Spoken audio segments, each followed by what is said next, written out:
Laptop में लगा लगता है।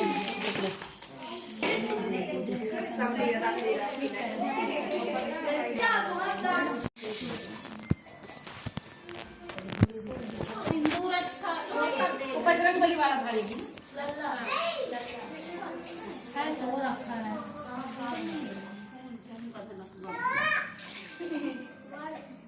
वो तो हनुमान जी में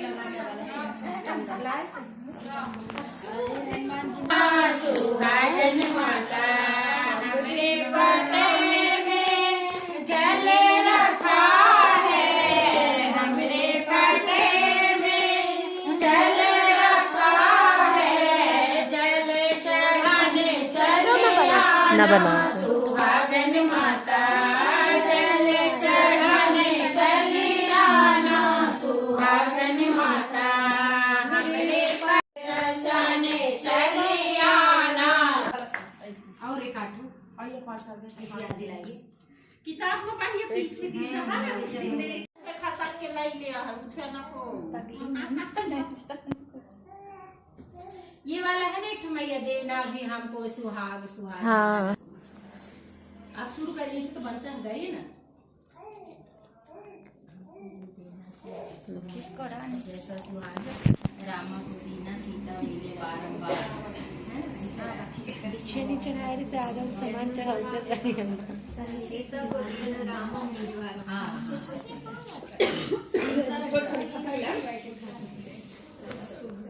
हल्दी लगाना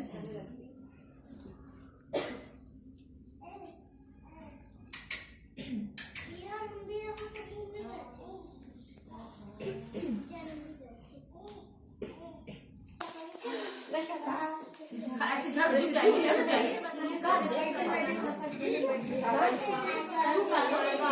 देना सुहाग जैसा सुहाग सीता को दीना रामा मिले बारंबार सुहाग महारानी। एक तो ये हमारी घरों से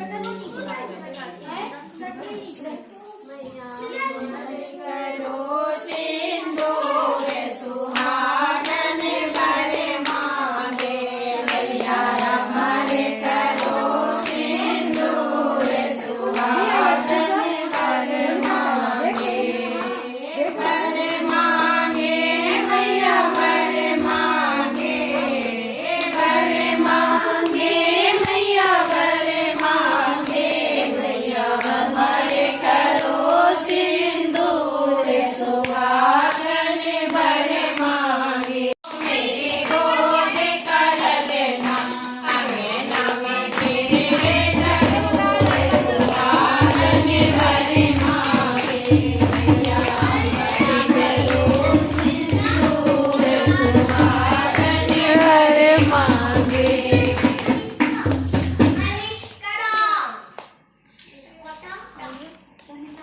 चाहिए ना चना गुड़ खोल के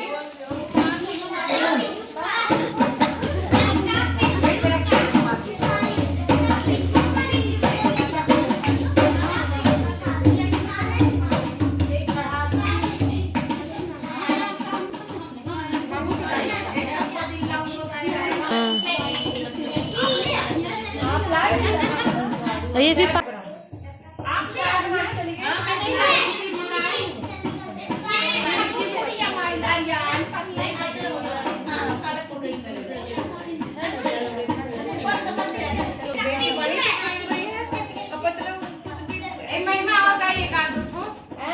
और गाइए कोई भी चलेगा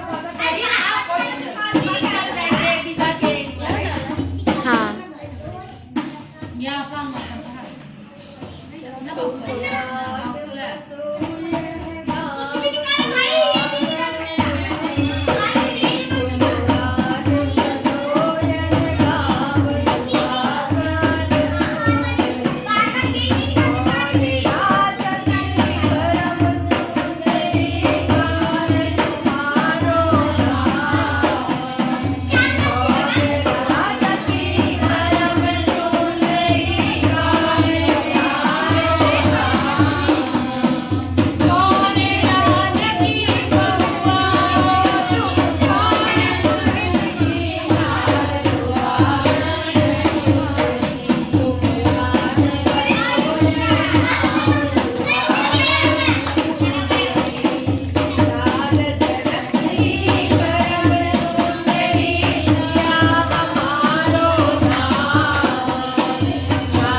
हाँ उसमें निकाल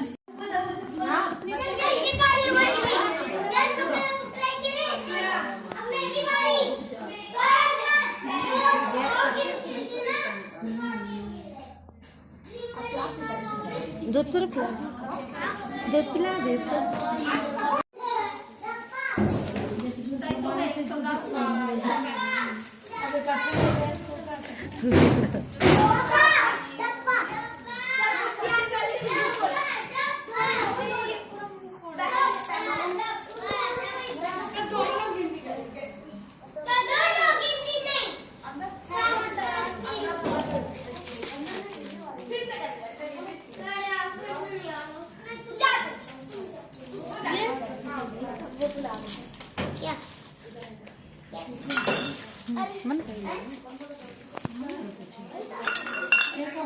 साड़ी भी उल्टा पल्ला भी हाँ मैं इसमें नहीं बनता।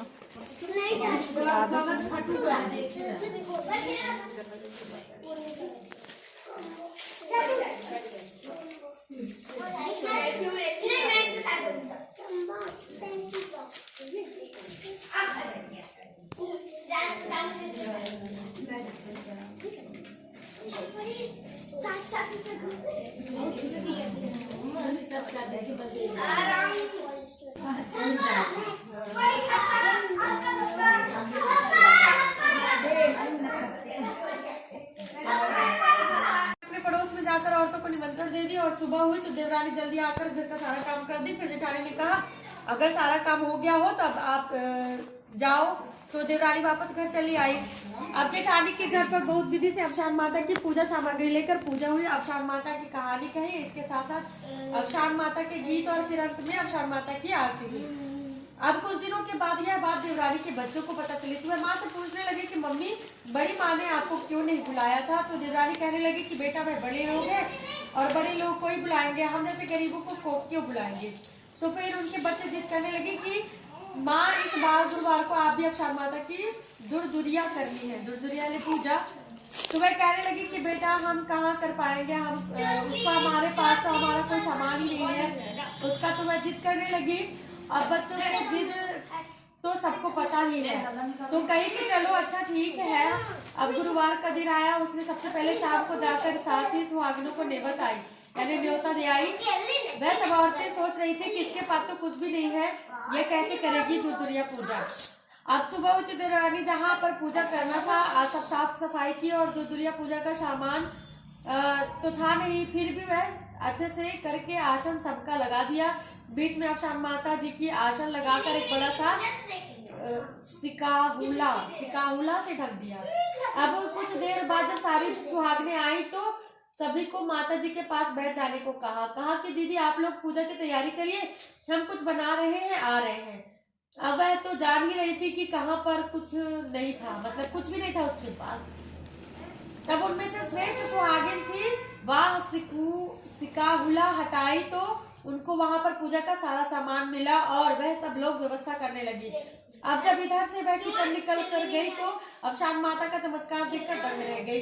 अब वह लोगों को बताए भी तो क्या बताएगी कि लोग कहेंगे कि कोई व्यवस्था नहीं, हमको फिर भी बुला ली। और अब फिर अवशान माता की पूजा खूब विधि से हुई। वह सुहागनों की खूब सेवा करके उनको विदा किया। सुहागनें जाते जाते बात करती हुई जा रही थी कि यह तो अपनी जेठानी से ज्यादा व्यवस्था की थी अपनी पूजा में। अब कहीं से यह बात जेठानी के कान में पड़ गई। अब दूसरे दिन जब देवरानी कहीं गई जेठानी के घर काम करने के लिए, तब जेठानी खूब नाराज हो गई और वह कहने लगी कि मेरे घर से चोरी करके ले गई, आप सब सामान इस तरह से पूजा की हो। तो वह कहने लगी कि नहीं दीदी ऐसा हमने कुछ भी नहीं किया था, यह सब दुर्दुरिया माता का चमत्कार है। तो वह इस पर बहुत बहस करने लगी और चलो कल हम फिर से पूजा करेंगे, जैसे आपने कोई सामान नहीं मंगाया था वैसे हम भी नहीं मंगाते। देखिए माता का चमत्कार मेरे ऊपर भी होता है, केवल यह सब तुम्हारे ऊपर होता है। अब सुबह हुई तो सारे औरतों को निमंत्रित कर आई। जिस तरह से देवरानी ने सब कुछ व्यवस्थित करके सिकोहले से ढक दिया था उसी तरह उसने भी रख दिया। अब जब सुहागनें आई तो वह भी कहीं दीदी सभी वही सब रखे हैं, आप लोग व्यवस्था कीजिए, सारी हम आ रहे हैं। जब उसमें से श्रेष्ठ सुहागिन ने उससे सिकाहुले को उठाया तो उसमें से बहुत प्रकार के जानवर, सांप, बिच्छू आदि उसमें से निकलने लगे और सब औरतें अपनी जान बचाकर किसी तरह से वहां से भागी। अब सब औरतें जेठानी को खूब बोलने लगी कि आपने ऐसा क्यों किया, हम सब सुबह से भूखे प्यासे पूजा के लिए पड़े हैं, आप ऐसा कर रही हो। जेठानी ने देवरानी को बुलाया और कहा कि मेरे यहाँ तो ऐसा कुछ भी नहीं हुआ, आपके यहाँ कैसे हुआ। तो वह बेचारी देवरानी बोलने लगी कि दीदी आपको तो माँ ने सब कुछ दिया है, आपको इसलिए नहीं करना चाहिए, मेरे पास कुछ नहीं था तो माँ ने अपनी कृपा मुझ पर बरसाई, आपके पास सब कुछ है फिर भी आपने इस तरह से किया। अब दीदी आपको माता से माफी मांगनी चाहिए, फिर से कहना चाहिए कि माँ हमको क्षमा कर दीजिए, हम फिर से आपकी दुनिया पूरे विधि विधान से करेंगे। बोलिए शाम माता की जय। पहले सूरजपुर के राजा सूरज सिंह और आएंगे तो हमारी बारात आगे निकल जाएगी। ऐसा क्या कभी आगे निकल गए। कुछ देर बाद वहीं से मुर्दे वाले निकले। कन्या ने उनसे भी कहा, आग्रह किया कि उनमें से एक व्यक्ति ने कहा ठीक है, जब तक सभी यहाँ थोड़ा विश्राम करेंगे तब तक तुम्हारे चने भी भुजवा लाता हूँ। वहां जैसे जैसे चने भुजते गए वैसे वैसे मुर्दा ठीक होता गया और बारातियों का दूल्हा मूर्छित होता गया। बाराती घबराकर कन्या के चाकर बोलिए तुमने क्या कर दिया है कि हमारा दूल्हा मुरझा गया। उसी समय मुर्दा वाले आकर कहने लगे, हे देवी तुम्हारे कारण हमारा मुर्दा जीवित हो गया। कन्या ने कहा मैं क्या जानू जाने, औशान माता आप लोग औशान माता से पूछिए तो आपका दूल्हा भी ठीक हो जाएगा। सभी औशान माता की मनौती मानकर खुशी खुशी अपने घर चले गए। दूल्हा के ससुराल पहुंचकर औशान माता की मनौती पूरी की। उधर राजा चंद्र सिंह को औशान माता ने आदेश दिया कि राजकुमार और राजकुमारी को राज्य वापस ले आए, नहीं तो तेरा राज पर सब नष्ट कर दूंगा। राजा ने औशान माता के आदेश का पालन किया। राजकुमार और राजकुमारी के राज्य वापिस मनाया गया। राजकुमारी ने माँ से औशान माता की सारी बातें कह सुनाई। तब रानी ने भी राज्य में औशान माता की मनौती बनाई। माता की कृपा से रानी के सभी माता की कृपा से सभी मुश्किलें आसान हो गई। बोलो जय औशान माता की औशान माता की जय।